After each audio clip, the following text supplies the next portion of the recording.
ओम शांति। आज के तारीख हलो 20 सेप्टेम्बर 2024। प्रातः मुरली ओम शांति बाप दादा मधुवन। आजकेर मुरलीते बाबा बोलेছেন मिष्टि बाच्चारा তোমাদেরকে বাবার মতো খোদাই খিদমতগার ঈশ্বরের সেবাধারী হতে হবে।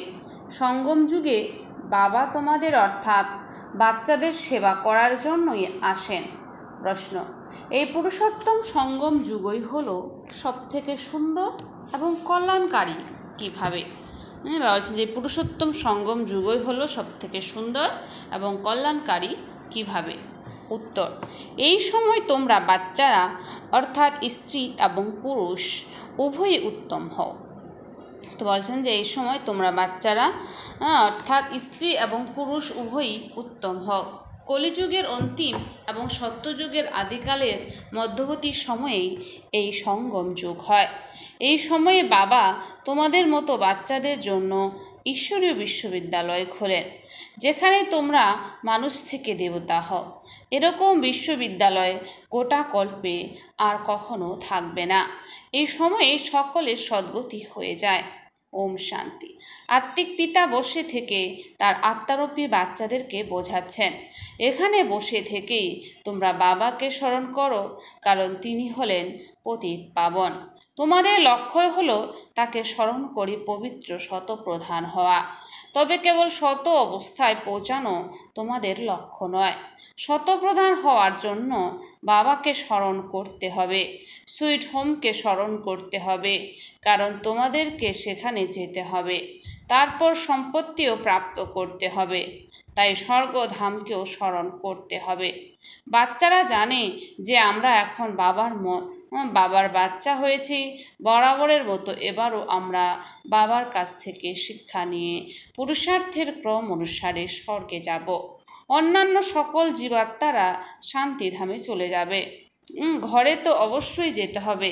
বাচ্চারা এটাও জেনেছে যে এটা হলো রাবণ রাজ্য, তাই এর সাথে তুলনা করে সত্যযুগের নাম দেওয়া হয়েছে রাম রাজ্য।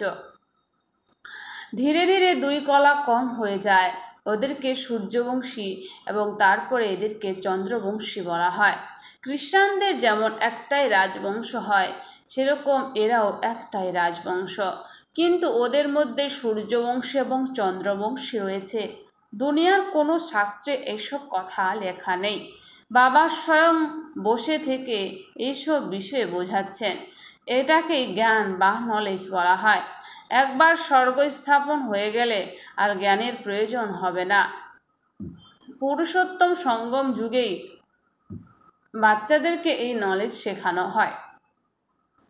তোমাদের সেন্টারে অথবা মিউজিয়ামে অবশ্যই বড় বড় হরফে লিখে রাখা উচিত যে বোনেরা এবং ভাইয়েরা, এটা হলো পুরুষোত্তম সঙ্গম যুগ, যেটা কেবল একবার আসে। যদি কেউ পুরুষোত্তম সঙ্গম যুগের অর্থ বুঝতে না পারে, তবে লিখে দিতে হবে যে কলিযুগের অন্তিম এবং সত্যযুগের আদিকালের মধ্যবর্তী সময়কেই সঙ্গম যুগ বলা হয়। এই সঙ্গম যুগ হলো সবথেকে সুন্দর এবং কল্যাণময়। বাবা বলেছেন, আমিও এই পুরুষোত্তম সঙ্গম যুগেই আসি। তিনি এসে সঙ্গম যুগের অর্থ বুঝিয়েছেন। বেশালয়ের সমাপ্তি এবং শিবালয়ের শুভারম্ভের মধ্যবর্তী সময়কেই পুরুষোত্তম সঙ্গম যুগ বলা হয়। এখানে সবাই বিকারগ্রস্ত, কিন্তু ওখানে সবাই নির্বিকারী হবে। নিশ্চয়ই নির্বিকারীকে উত্তম বলা যাবে। এই সময় স্ত্রী পুরুষ উভয়ই উত্তম হয়ে যায়, তাই পুরুষোত্তম বলা হয়। বাবা এবং তোমরা বাচ্চারা ছাড়া আর কেউই এটা জানে না যে এই সময়টাকে সঙ্গম যুগ বলা হয়। এটা কারোর মাথাতেই আসে না যে কখন পুরুষোত্তম সঙ্গম যুগ হয়। এখন বাবার আগমন হয়েছে। তিনি হলেন মনুষ্য সৃষ্টির বীজ রূপ। এটা কেবল তারই মহিমা। তিনি হলেন জ্ঞানের সাগর, আনন্দের সাগর। তিনি হলেন পতিত পাবন। জ্ঞানের দ্বারা তিনি সদ্গতি করেন।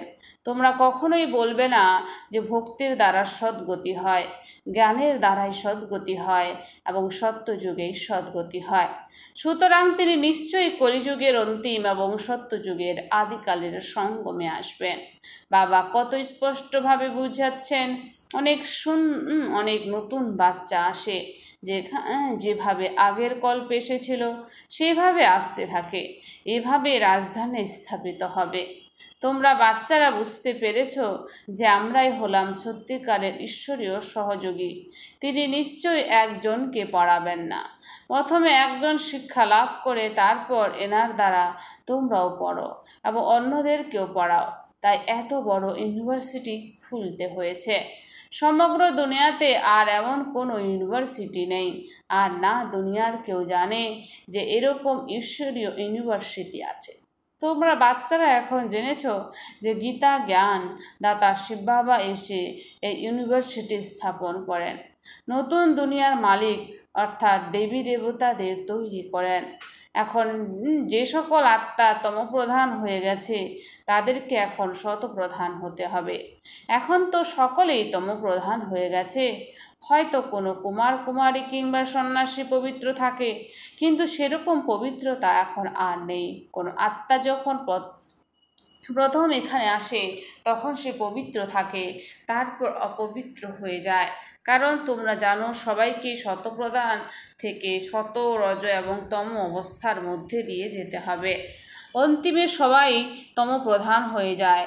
এখন স্বয়ং বাবার সম্মুখে বসে থেকে বোঝাচ্ছেন যে বৃক্ষ এখন অতি বৃদ্ধাবস্থায় এসে পৌঁছেছে, খুব পুরাতন হয়ে গেছে।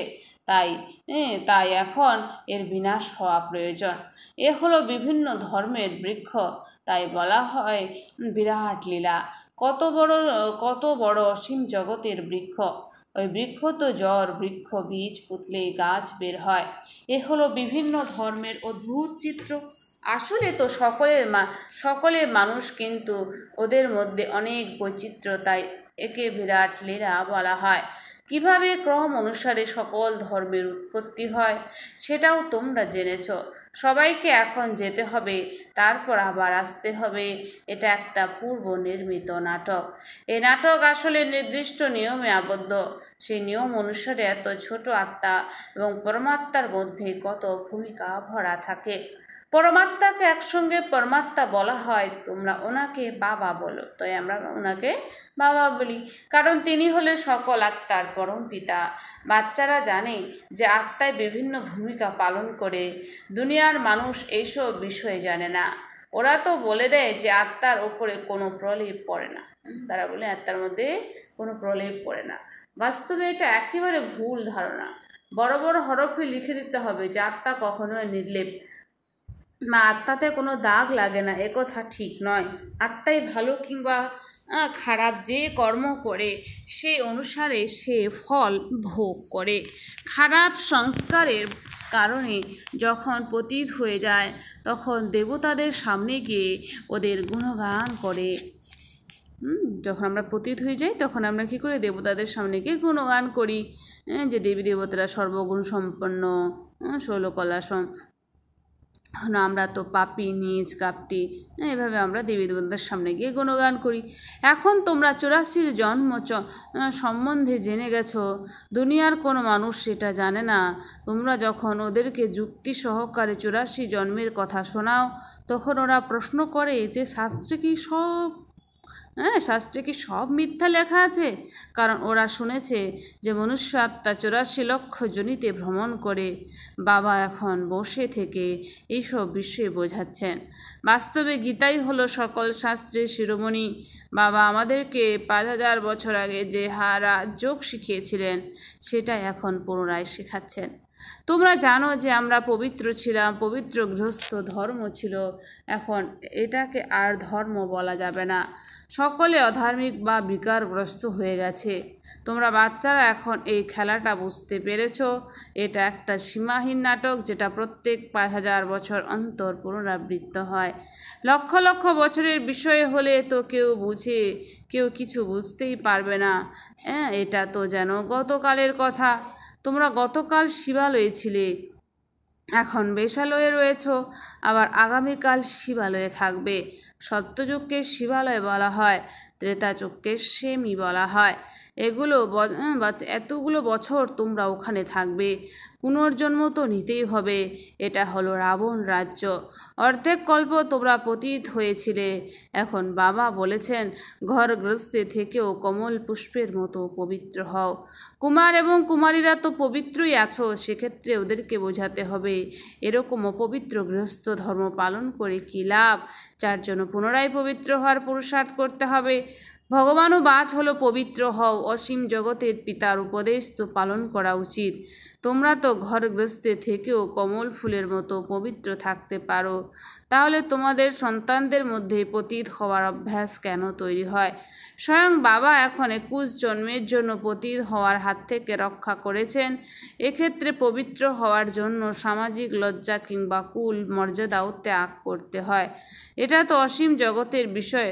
সকল ধর্মে অনেকেই ব্যাচেলার জীবনযাপন করে, কিন্তু এই রাবণের রাজ্যে সুরক্ষিতভাবে ব্যাচেলার অবস্থায় জীবনযাপন করা খুবই মুশকিল। বিদেশে অনেক মানুষ এরকম অবিবাহিত থাকে, কিন্তু পরবর্তীকালে জীবনে একজন কম্পেনিয়ন সাথী প্রয়োজন হলে বিয়ে করে নেয়। ওরা কোনো খারাপ দৃষ্টি রেখে বিয়ে করে না। দুনিয়াতে এরকম অনেক মানুষ রয়েছে, যাকে বিয়ে করে সে তার সম্পূর্ণ দেখাশোনা করে এবং মৃত্যুর সময় তাকে কিছু সম্পত্তি দিয়ে যায়, কিছু সম্পত্তি দান করে দেয়।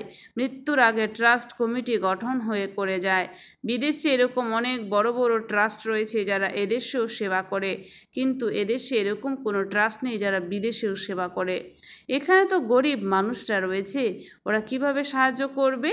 বিদেশি মানুষের কাছে অনেক অর্থ রয়েছে। ভারত তো গরিব দেশ। ভারতবাসীর অবস্থা খুবই করুণ। ভারত কতই না সম্পত্তিবান ছিল। গতকালের কথা মানুষ নিজেই বলে যে 3000 বছর পূর্বে প্যারাডাইস ছিল। বাবাই বানান। তোমরা জানো যে তিনি উপর থেকে নিচে এসে পতিতদেরকে পবিত্র বানান। তিনি হলেন জ্ঞানের সাগর, পতিত পাবন, সকলের সদ্গতি দাতা, অর্থাৎ তিনি সবাইকে পবিত্র বানান। তোমরা বাচ্চারা জানো যে সকলেই আমার মহিমা করে। তোমাদেরকে পবিত্র বানানোর জন্য আমি পতিত দুনিয়াতে আসি। তোমরা পবিত্র হয়ে গেলে প্রথমে পবিত্র দুনিয়াতে আসবে, প্রথমে অনেক সুখ ভোগ করো, তারপরে রাবণ রাজ্যে অধঃপতন হয়। হয়তো মহিমা করে বলে যে পরমপিতা পরমাত্মা হলেন জ্ঞানের সাগর, শান্তির সাগর এবং পতিত পাবন, কিন্তু তিনি কখন পবিত্র বানানোর জন্য আসবেন সেটা তো কেউ জানে না। বাবা বলেছেন তোমরা তো আমার মহিমা করো, তাই না? এখন আমি স্বয়ং এসে তোমাদেরকে আমার পরিচয় দিচ্ছি। প্রত্যেক 5000 বছর পূর্বে এই পুরুষোত্তম সঙ্গম যুগেই আমি আসি। কিভাবে আমি আসি সেটাও বোঝাচ্ছি। বাবা কিভাবে আসেন বাবা কিন্তু সেটাও আমাদেরকে বোঝাচ্ছেন। ছবিও রয়েছে। সূক্ষ্ম বতনেই তো ব্রহ্মা থাকে না, ব্রহ্মা এবং ব্রাহ্মণ উভয়ই এখানে রয়েছে। ব্রহ্মাকে গ্রেট গ্র্যান্ড ফাদার বলা হয়। পরবর্তীকালে তার বংশ তৈরি হয়।